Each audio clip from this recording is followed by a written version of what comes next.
ये दोस्तों, ये सेकंड पार्ट हो गया। पहला जो है यांत्रिकी का फर्स्ट पार्ट जो है बता चुके हैं, और ये सेकंड पार्ट हो गया। तो देखते हैं, जैसा कि उसमें हम लोग जो है पिछले पार्ट में जो है पढ़े थे, सरल मशीन के बारे में बताया था, और उसका जो है 3 श्रेणी के बारे में, उसके आगे वाला पार्ट है।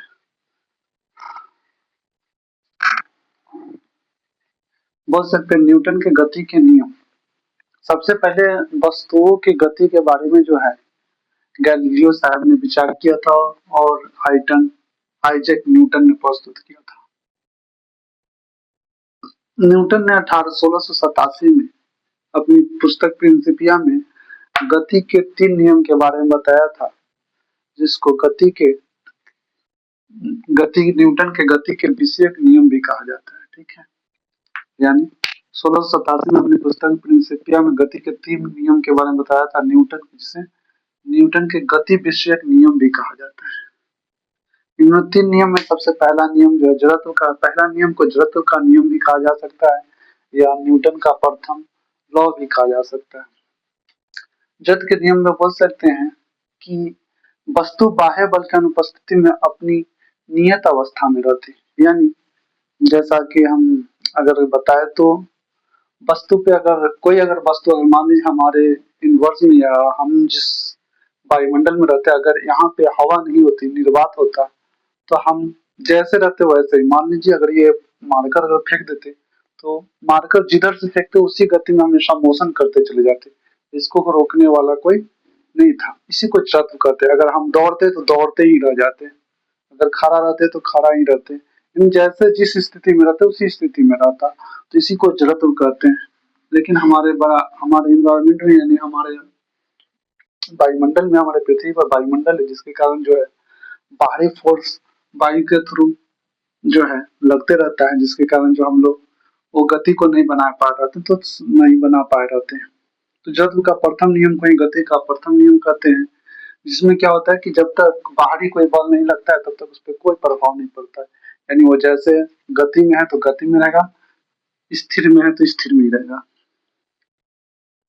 प्रथम नियम से बल के परिभाषा प्राप्त होता है।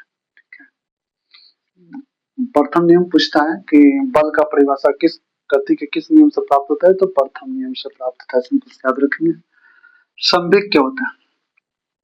द्रव्यमान और वेग के गुणनफल को संवेग कहते हैं। द्रव्यमान और गुणनफल के वेग को संवेग कहते हैं। संवेग बराबर होता है, इसको पी से इंडिकेट करते हैं, मास गुने मतलब द्रव्यमान, भी मतलब वेग, मात्रक किलोग्राम हो जाएगा, और वेग का मीटर पर सेकेंड, यानी किलोग्राम मीटर पर सेकेंड।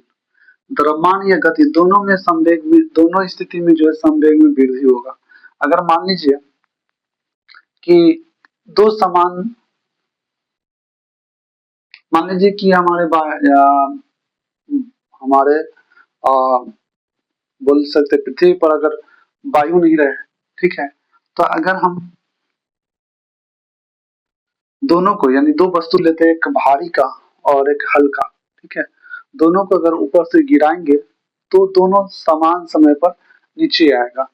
ठीक है, लेकिन अगर जैसे ही वायु की उपस्थिति हो जाएगा, तो जिस वस्तु का द्रव्यमान यानी भार जिसका ज्यादा होगा वो पहले गिरेगा, जिसका भार कम होगा वो बाद में गिरेगा। या जिसका वेग, जिस वस्तु का वेग को ज्यादा स्पीड से भीगा जाएगा या फेंका जाएगा, तो उसको वो पहले आकर गिरेगा।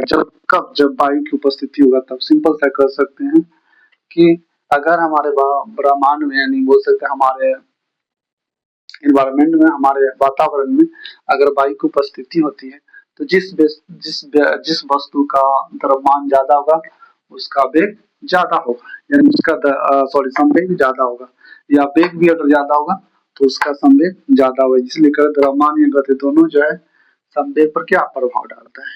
न्यूटन का सेकेंड लॉ, संवेग परिवर्तन की दर, उस पर आरोपित बल के अनुक्रमानुपाती होता है। संवेग परिवर्तन की दर जो होता है उस पर आरोपित बल के अनुक्रमानुपाती होता है, यानी F जो है directly proportional to P by T। P का होता है समानुपाती, और Q का होता है क्या, T का होता है अनुक्रमानुपाती। यानी बोल सकते हैं P इक्वल टू, ये प्रोपोर्शनल का साइन हटाते हैं तो K लिखते हैं, K कांस्टेंट है, कांस्टेंट कर सकते हैं, और P बराबर क्या होता है mv, और संवेग परिवर्तन की दर यानी P बाई टी, तो T आएगा, यही दर मतलब क्या, टाइम से भाग देना, तो संवेग P हो गया, P को T से भाग दिया, P बराबर हम लोग जानते क्या है mv, यानी V बाई टी बराबर हम लोग क्या है, त्वरण होता है, V बाई टी की जगह पर एक रख दिए, ये बराबर K इंटू एम, और K का मान कांस्टेंट 1 लेते हैं, तो F बराबर m, यानी m क्या हो गया, द्रव्यमान, और ये क्या हो गया, त्वरण। तो हम कह सकते हैं कि सेकंड लॉ से बल का मेरा क्या हो गया, फार्मूला यानी व्यंजन प्राप्त होता है। तो प्रथम लॉ से बल का परिभाषा प्राप्त होता है, गति के दूसरा नियम से फॉर्मूला प्राप्त होता है यानी व्यंजन प्राप्त होता है। उदाहरण, कैच लेते समय हाथों को पीछे की ओर खींचना, यानी सेकेंड लॉ का उदाहरण हो गया कैच, यानी हम लोग संवेग क्या होता है, संवेग बता दिए, द्रव्यमान और वेग दोनों का क्या होता है, गुणनफल होता है।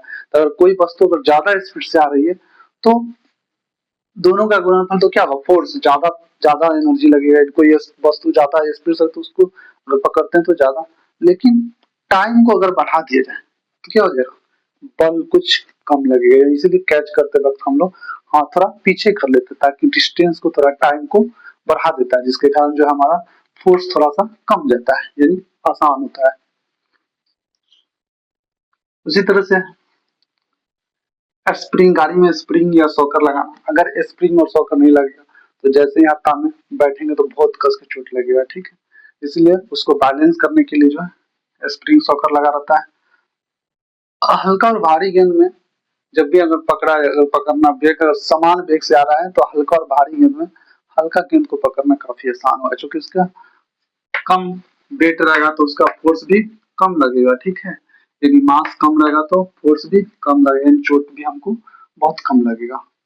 न्यूटन के थर्ड लॉ, प्रत्येक क्रिया अपनी प्रतिक्रिया के बराबर होता है, यानी सिंपल सा बोल सकते हैं क्या, कि अगर कोई भी काम करते हैं तो उसका रिएक्शन हम पे भी पड़ता है।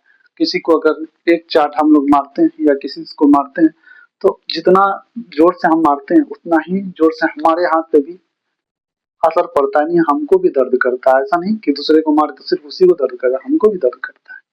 तो उसी तरह से गोली, बंदूक से जब छोड़ते हैं तो गोली छोड़ने के बाद झटका महसूस होता है, इसका मतलब जितना वेग से गोली आगे जाता है उतना ही वेग से क्या होता है, बंदूक पे प्रेशर डालता है, झटका मारते ताकि वो पीछे की ओर जाता है, तब जाकर क्या होता है, बंदूक से गोली निकलती है। उसी तरह से नाव, नाव का आगे बढ़ना, जब उसका खेवने वाला जो होता है उससे हम पानी को पीछे की ओर ढकेलते तो नाव जो है आगे की ओर बढ़ता है।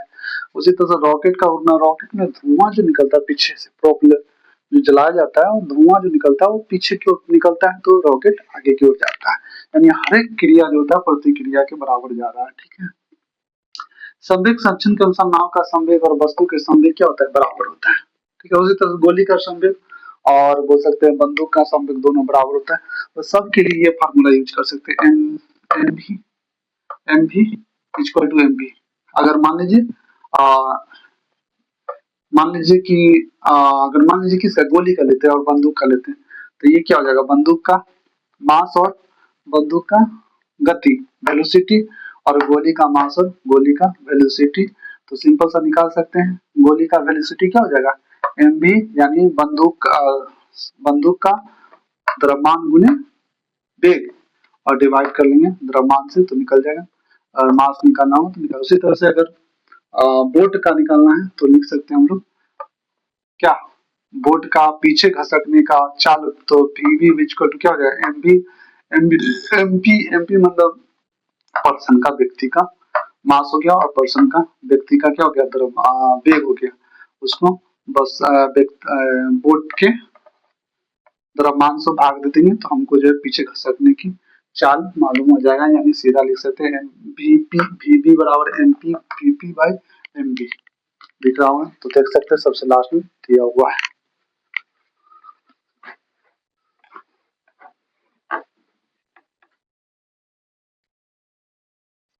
यहाँ पे दिया हुआ है आराम से, वीबी बराबर एमपी वीपी बाई एमबी। धन्यवाद।